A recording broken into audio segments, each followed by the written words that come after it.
President Trump said from the Oval Office on Friday that he remains surprised that Russia continues to launch drone strikes into Kiev. The UN ambassador to Russia from the United Nations Security Council on Friday also said he probably shouldn't be surprised. First of all, let's start off by looking at what Trump actually had to say from the office and pay attention to what he doesn't say, too.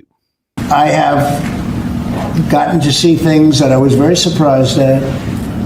Rockets being shot into cities like Kiev during a negotiation that I felt was maybe very close to ending.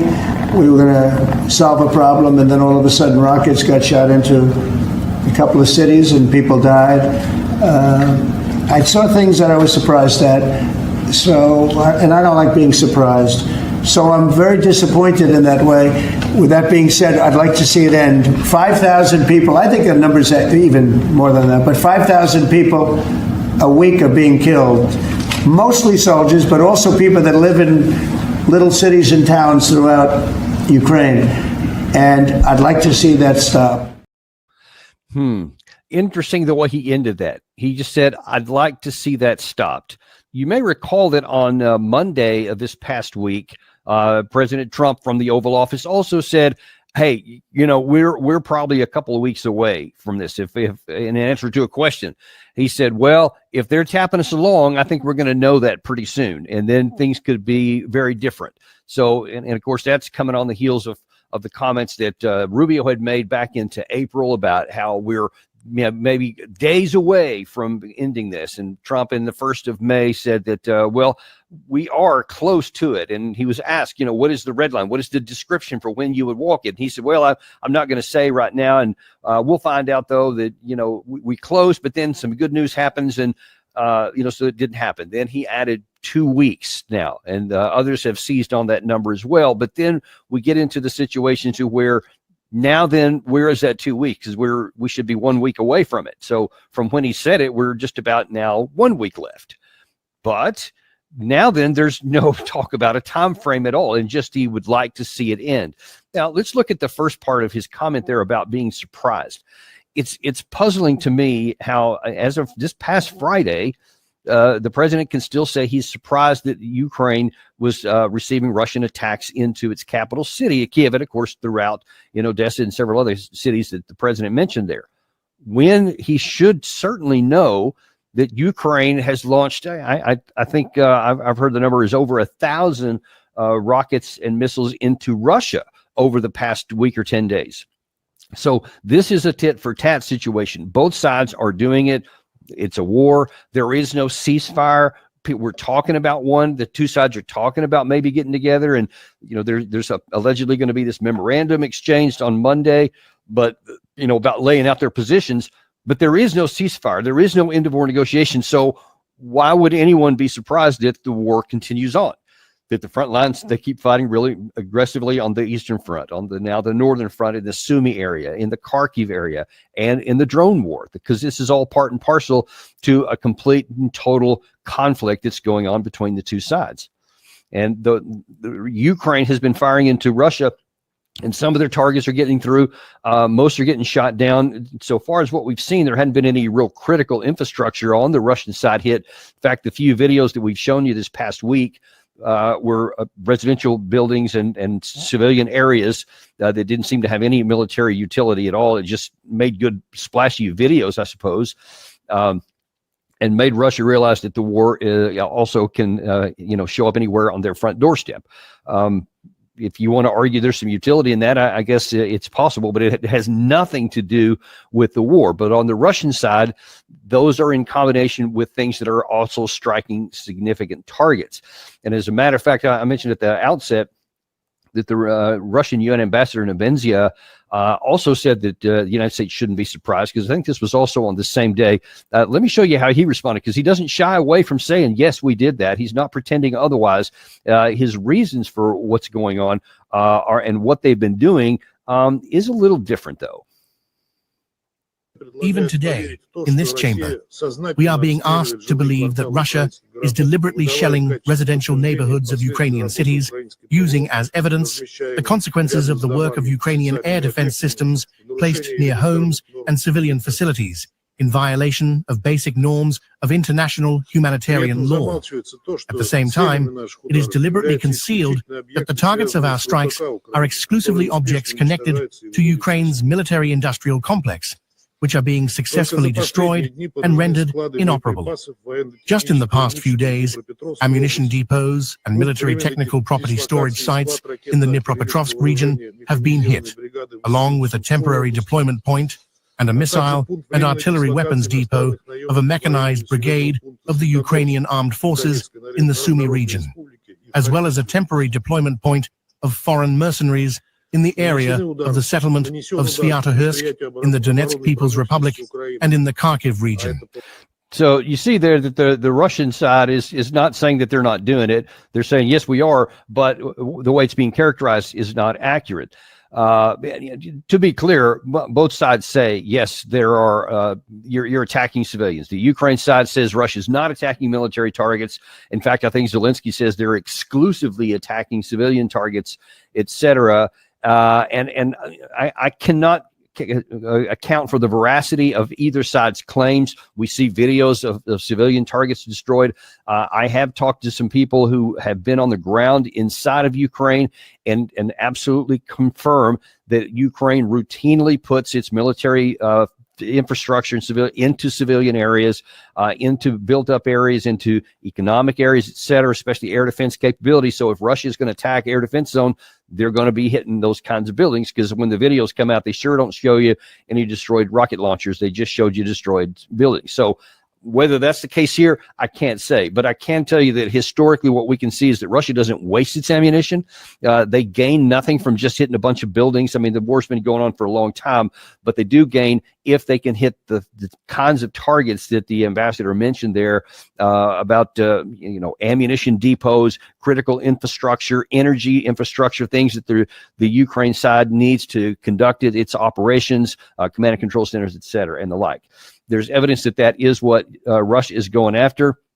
The Ukraine side, maybe they're trying to do the same thing, but we showed you not just video, we showed you the drones literally flying into the sides of buildings. No evidence that there's any military there, so I don't know about that either. Maybe the Russians did have something in those buildings. I can't speak to that. But what I can tell you for sure is that the Russian side is a lot more effective at what they're firing against the Ukraine side, because the Ukraine side doesn't have the air defense capacity that the Russians do. So some of the drones that do get through on the Russian side cause minimal damage and no impact whatsoever on the operation to the front line, because even on those times when they do hit some critical infrastructure or fuel depots or oil depots, et cetera, where they make a lot of the fuel that's used to fire up their military equipment and vehicles, et cetera, those things are few and they are spread out everywhere. That the attacks are few, and the Russians have those things spread out there. So it's a very small percentage, and they have redundancy all over, because they designed the system to be able to do that. They had a lot of experience during World War II, where the German side was far more effective at causing devastating damage to the then Soviet system. But because they had the stuff spread out, they still were able to offset it. That's the case today here too. So then the question comes in, what's going to be next? So on Monday, there's, at least as the time we're airing this show here, or firing this show up, there's going to be a meeting in Monday in Istanbul. But as we've talked about in all the shows we've been doing here of late, every evidence that the sides are going to go into there, and they're still maybe even further apart than they were before the first meeting in Istanbul. So no one should expect anything to come out of that. So the question is going to be, then what is Trump going to do? Because he is continuing to say he wants the war to come to an end. He did in that clip just now. He just didn't put an end on it this time. Well, we know for sure that he's getting a lot of pressure from many in his own party. Lindsey Graham, for example, went to Kiev this past week, at the end of this past week, and you can look for the show we did on Saturday. We had a lot of detail about exactly what he said and why he's just off the charts, off and wrong in what he's suggesting, because he's saying that we should do sanctions, that we should put tariffs on anybody who does business with Russia, et cetera. Every reason to think that those things aren't going to have any success. They definitely haven't before. And so if we do that, then of course, then Trump now owns the war full out. He can never again claim it's not his war. He can say it wouldn't have started if he had been in office, but he certainly can no longer say from that point forward that it's Biden's war then. Now he'll fully own it. And I have doubts that that's what he's going to want to do. And I think that that's one of the reasons why he didn't say anything in that Oval Office meeting about, we're going to put some sanctions on it, because that's a question a lot have been asking him. If even in the context of that first comment about the 2 weeks, he implied that they could do some sanctions. Well, obviously that fired up Lindsey Graham, who loves sanctions, and many of his colleagues in the Senate, 82 of them by the last count, would love to do that on top of it. That's not the only guys. There's also some of our usual suspects in the military. And here we have, we haven't used it in a while, but General Hodges is still out there and still making comments about how he sees things. It's clear that after 11 years, that Russia does not have the capability to knock Ukraine out of the war. They had every advantage, air, land, sea, industry, population, and yet here we are in May of 2025, and Russia still is unable to make any large significant gains, and they lack the capability to exploit even the small gains that they do make. The West has got to keep providing capabilities that Ukraine needs, whether it's ammunition or weapons, or investing in Ukraine's ability to produce its own weapons. This is a war of attrition, and so Ukraine, of course, still has to solve its manpower problems. And I believe that there are enough women and men of military age in Ukraine that could fill the ranks, but the government has got to earn the confidence of the population that Ukrainian women and men will not just be fed into the meat grinder, but they will be properly equipped and trained before they are sent to battle. Now, this is one of those cases to where I don't just dispute what the general says there, but I just consider it unethical and possibly even into the immoral territory. Because what he's suggesting there, first of all, his just military assessment is just off the charts wrong also. When he says that the Russia hasn't exploited because they can't, that they have proven that they can't capture all of Ukraine, I can't believe I have to say this again, but that's not the Russian objective. Their objective is the demilitarization of the Ukrainian armed forces. So they are focused on operations to destroy the Ukrainian military. And as we've shown you in an episode this past week, when we were specifically talking about drones, we inside that showed you methodically how the fabric and the density of Ukraine forces continues to shrink from 2023 to 2024. And now in 2025, it's getting even thinner and thinner and thinner at the point of contact. So at some point it's going to break. So to say that they haven't, the Russians haven't had any success is clearly wrong. Even territorially, they continue to take territory, and it's accelerating here in the last month or so. And in fact, we have proof and validation by a Ukrainian source that there was more than triple the amount of territory seized by the Russians in the month of May than there was just in the month of April. So apparently they've already started their summer offensive. So they're taking more territory and they're killing more Ukrainian soldiers. And then for Hodges to callously say, now, of course, they have to get the manpower issue fixed. We have to keep giving them stuff. We want sanctions. We want to keep pouring more ammunition and weapons into it. And then he at least touches on the manpower issue. But then he callously says, I think they got enough women and men. So now he's actively advocating throwing women into the meat grinder. The Russians are killing large numbers of Ukrainian soldiers every day, and they don't have enough to offset losses. That is clear. That is admitted by the Ukrainian side themselves. Now that you have General Hodges saying, and how about let's just throw some girls in there too? I mean, I bet if we just keep throwing a bunch of them in there at some point, yeah, I don't know, because he doesn't actually finish that sentence. He doesn't say at some point what. That it's going to turn around, that even though Russia has millions, plural, more men to put into any kind of war of attrition, which he also specifically admitted to, and yet he's saying, just keep doing this here with no concept, no vision articulated of even how that might possibly stop the Russian offensive and then reverse it someday, that would potentially, at least theoretically, make such a grotesque sacrifice plausible. If you can say, well, if we pay this price, then over time we might be able to drive Russia out and then we'll have our whole country back. At least theoretically, if you could map out a case for that, then maybe it's worth doing. I argue that's not even close to being worth doing. And what good would a Pyrrhic victory like that be, even in the theoretical realm, if Ukraine sacrificed generations of its men and women, and to the point to where they got over here, and then now they have a shell of a country left and a shell of a people left. Of course, in reality, the theory falls apart many times over, long before it would get to this point over here, because they don't have enough people. And you're not going to be able to throw enough women into the meat grinder to have any effect over the Russians, which continue to build up power, speed, and experience and capacity. It's both numerical and it's capacity wise. They're getting better at what they do. It's demonstrable. It's visible on the battlefield. There's every evidence that Russia's offensive could potentially bring this to a conclusion militarily within months, maybe even by the end of the summer. Who knows? We can never predict when that thing may happen, because the Ukrainian side does still fight very, very tenaciously and does a great job with the limited resources they have. Truly, from a military perspective, my hat is off to them, but it also is anguishing because of this tremendous capacity and courage shown. It's a fruitless and pointless sacrifice. It's just throwing away the future of the country on a certain defeat. There's no prospect for them to ever reverse this stuff.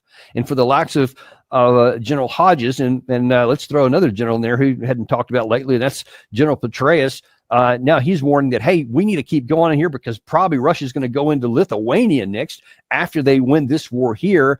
And then he complains about the past. He said that the U.S. also temporized for far too long over individual decisions in the past, such as the M1 tanks. A blind man on a dark night could see it had to be the F-16s. That makes no sense whatsoever. We've seen the M1s came out there along with the Challengers, along with the Leopards from Germany, along with AMX-10s from France, and whole categories of other armored vehicles. None of them made any difference. The F-16s, yes, they were belated, and when they first were asked for anyway, it took time to get pilots trained up for F-16s. Have you heard anything about them since they were applied in last year?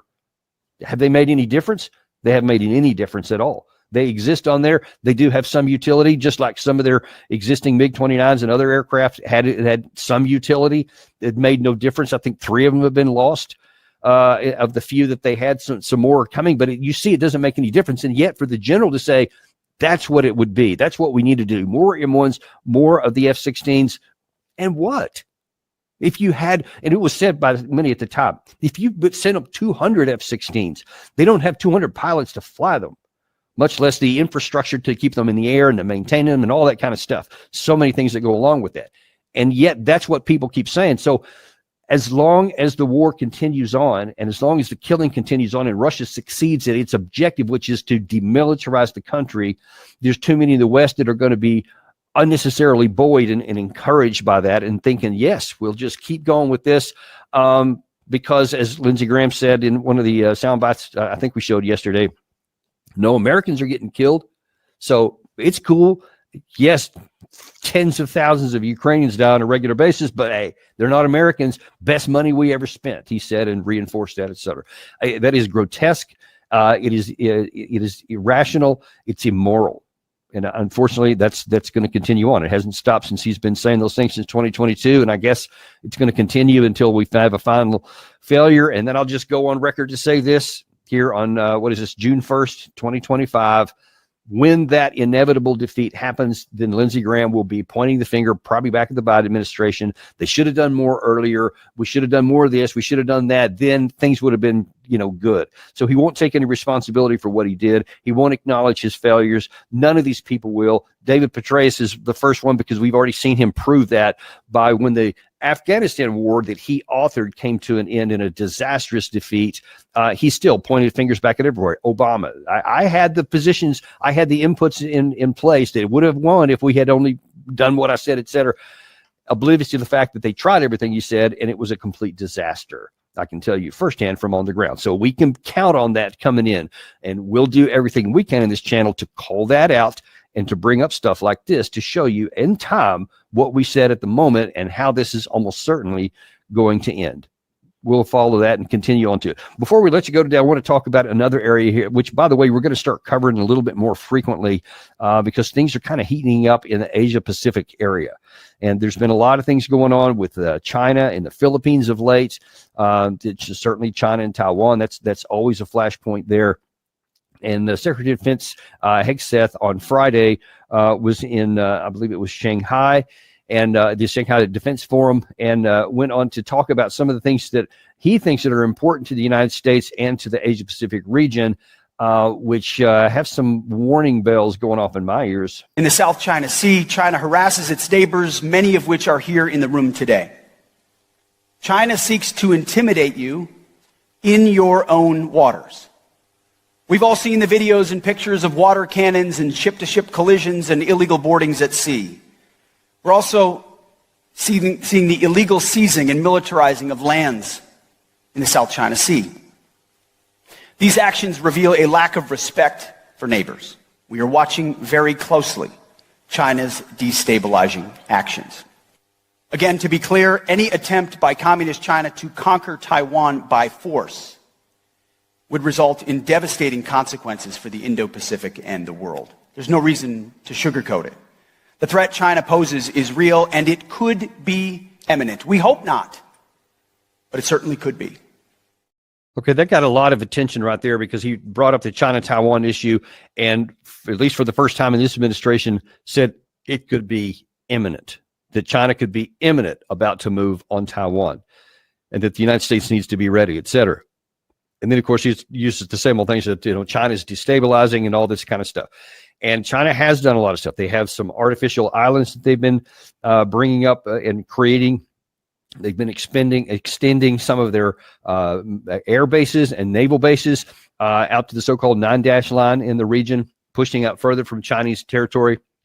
There has been, even just in recent days, activities and ship collisions with the Philippines. People are talking about the Philippine articles of, they have a kind of a version of their own Article 5 in a defense pact with the United States. That could be called into operation here. So a lot of things going on there. We need to start paying a lot more attention. We're going to start doing more shows on that to make sure that you're tracking what's happening as it's happened.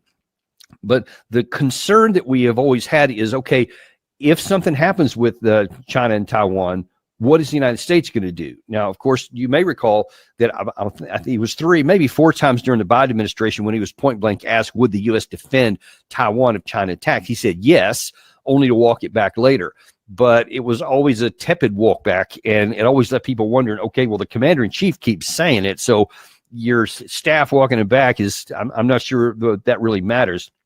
So it was kind of ambiguous.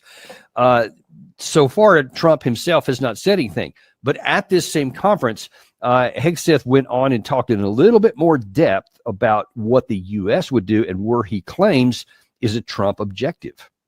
President Trump has also said that Communist China will not invade Taiwan on his watch.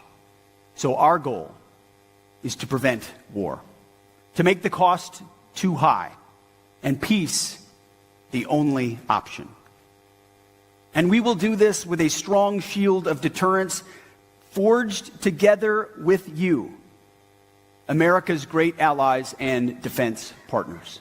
Together, we will show what it means to execute peace through strength. In many ways, seen and unseen, overt and covert. But if deterrence fails, and if called upon by my commander-in-chief, we are prepared to do what the Department of Defense does best, to fight and win decisively. Okay, let's just throw the BS flag out right now. I don't care how rousing the speech was. I don't care how expertly delivered, and it was. As far as speeches goes and body language and all that stuff, it projects power. China is not stupid. China is not influenced by those kinds of things. They are very, very sharply focused on the actual balance of power. That's one of the biggest failures we had in the Russia-Ukraine war, is that we were not focused on the balance of power. We were focused on our preferences. Let us not repeat that in the Asia-Pacific area here, because I can categorically and authoritatively tell you he is dead wrong. We cannot fight and win a war in the Taiwan Straits against China on behalf of Taiwan. That is a war we should never, ever fight. Period. Point blank. You can take lots of actions if you want. If China moves against Taiwan, it would be very, very bad for the global economy. It would be bad for the region. All those things are true. That does not mean that we need to considerably worsen the situation by impaling ourselves on the very, very robust and capable Chinese anti-access area denial, the A2AD defenses. They have built up for decades with the very expectation that the U.S. may want to intervene against them on behalf of Taiwan, that they have this very, very robust system saturated with missiles, with air defense capacity, air offense capacity, naval capacity, etc. They have all of the cards. This is not just in their backyard, but maybe even you call it their front yard. I mean, it's 100 miles off the coast of Taiwan. It's about 6,000 miles off the coast of the United States, and we would have a whale of a difficult time even getting to the fight. We don't have a fraction. Folks, get this, understand this, be clear. We don't have a fraction of the air defense missiles we would need, of the offensive missiles that we would need, of the sustainment that we would need to keep ships in the area. And by the way, the age of the surface fleet had its zenith in World War II. And now then, because of the offensive capacity and the anti-ship missiles that are out there, submarine capacity, et cetera, our surface fleet would be dead. I talked to a former commander of the Pacific Fleet, the U.S. Pacific Fleet, just a couple of weeks ago, 3 weeks ago, in person. I talked to this guy, former commander, and he said, listen, if you ever think that you want to fight China over Taiwan, the entry fee is 2 aircraft carriers on the bottom of the South China Sea. That's the entry fee right there, and all the aircraft that go along with it and the personnel. He actually thought that somehow over time we might still prevail. I certainly don't agree with that part there. But when you're talking the entry fee of that, then that already tells you that would be stupid to do. Why in God's name, if China from 100 miles away is going to take the action, which I certainly hope they never do, advocate against, and would argue vehemently if they did, but if they did anyway, why would I want to complicate our own situation by impaling the flagships of the U.S. power projection capacity aircraft carriers and all the support ships that would be sunk in the process of that to try and stop what almost certainly we would not be able to. The idea that China would try to seize the Taiwan Straits by force would be blunted by us on a first move and then stop.